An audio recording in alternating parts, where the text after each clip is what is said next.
নির্লজ্জ বেহায়ার মতো এই দলের সাধারণ সম্পাদক বলতে পারে যে আমাদের সৎ সাহস আছে বিচার করা। কোথায় সৎ সাহস? কার বিচার করেছেন? প্রধানমন্ত্রী বিশেষ সরকার আব্দুস সোবহান গোলাপের 9টি প্রপার্টির সম্পত্তি নিয়ে আন্তর্জাতিক অনুসন্ধান কাজ করা সংস্থা গত বছর রিপোর্ট প্রকাশ করেছে। ব্যবস্থা নিয়েছেন?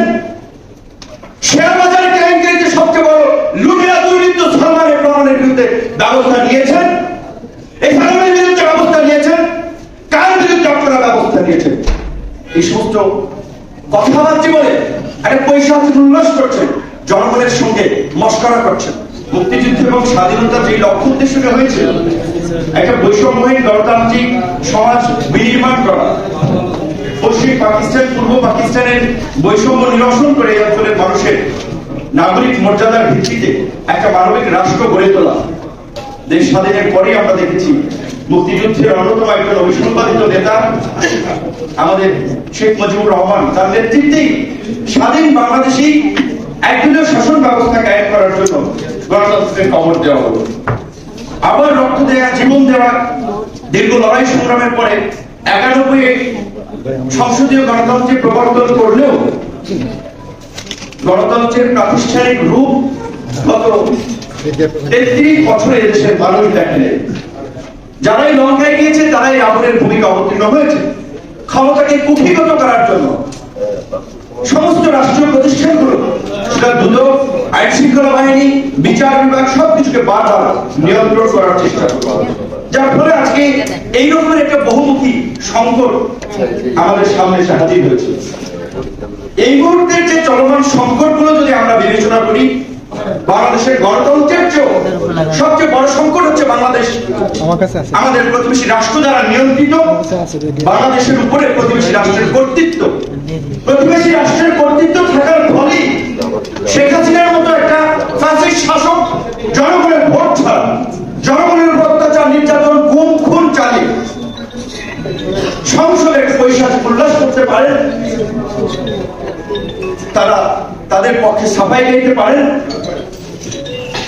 একটা রাষ্ট্রের সর্বোচ্চ প্রতিষ্ঠানের প্রধান পদে আসীন সেনা প্রধান, পুলিশ প্রধান এই ধরনের জঘন্য কর্মকাণ্ড ঘটানোর পরেও এখন পর্যন্ত তাদেরকে গ্রেফতার করা হয় না, তাদেরকে দায় মুক্তি দেওয়ার মতো একটা দুঃসাহস এই সরকার করতে পারে। এবং নির্লজ্জ বেহায়ার মতো এই দলের সাধারণ সম্পাদক বলতে পারে যে আমাদের সৎ সাহস আছে বিচার করা। কোথায় সৎ সাহস? কার বিচার করেছেন? প্রধানমন্ত্রী বিশেষ সরকার আব্দুস সোবহান গোলাপের 9টি প্রপার্টির সম্পত্তি নিয়ে আন্তর্জাতিক অনুসন্ধান কাজ করা সংস্থা গত বছর রিপোর্ট প্রকাশ করেছে। ব্যবস্থা নিয়েছেন? শেয়ার বাজারে কেলেঙ্কারিতে সবচেয়ে বড় লুটেরা দুর্বৃত্ত সালমান রহমানের বিরুদ্ধে ব্যবস্থা নিয়েছেন? এই সালমানের বিরুদ্ধে ব্যবস্থা নিয়েছেন? কার বিরুদ্ধে আপনারা ব্যবস্থা নিয়েছেন? এই সমস্ত কথাবার্তা বলে একটা পয়সা উল্লাস করছেন, জনগণের সঙ্গে মস্করা করছেন। তাই আমি মনে করি যে চলমান সমস্যার প্রধান কেন্দ্রবিন্দুতে অবশ্যই বাংলাদেশের উপরে ভারতীয় কর্তৃত্ববাদের অবসান না করা পর্যন্ত গণতন্ত্র, আদালতের স্বাধীনতা, স্বাধীন গণমাধ্যম, আমাদের ভোটাধিকার কখনোই ফিরে আসবে না। এই পরিস্থিতির মধ্যেও ভারতে একটা ভোট হয়েছে। বাংলাদেশের পত্রপত্রিকা মিডিয়াগুলো স্টোরি করছে, পাপ্পু থেকে পরিপক্ক রাহুল বিভিন্ন ধরনের স্টোরি করছে।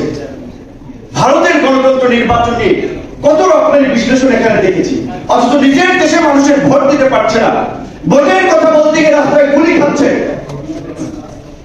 বিজ্ঞ পলিটিশিয়ান বা মুক্তিযোদ্ধারা লাঞ্ছিত হচ্ছে। পুরো সমাজ বলতে হচ্ছে, এখানে আমাদের সিনিয়র রাজনীতিবিদ আছে, একটা কিছু লক্ষ্য করেছেন আপনার ভবিষ্যৎ প্রজন্ম কি রেখে যাচ্ছেন?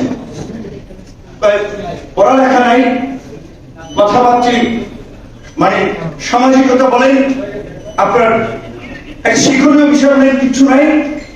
কিছু ছেলেমেয়ে তারা টিকটকে সেলিব্রিটি, মিলিয়ন মিলিয়ন ইয়ং যুবকরা আবার তাদেরকে ফলো করে, কি সমস্ত অসামাজিক কাজকর্ম করে। তারা হচ্ছে এই সময় যুব সমাজের আইকন।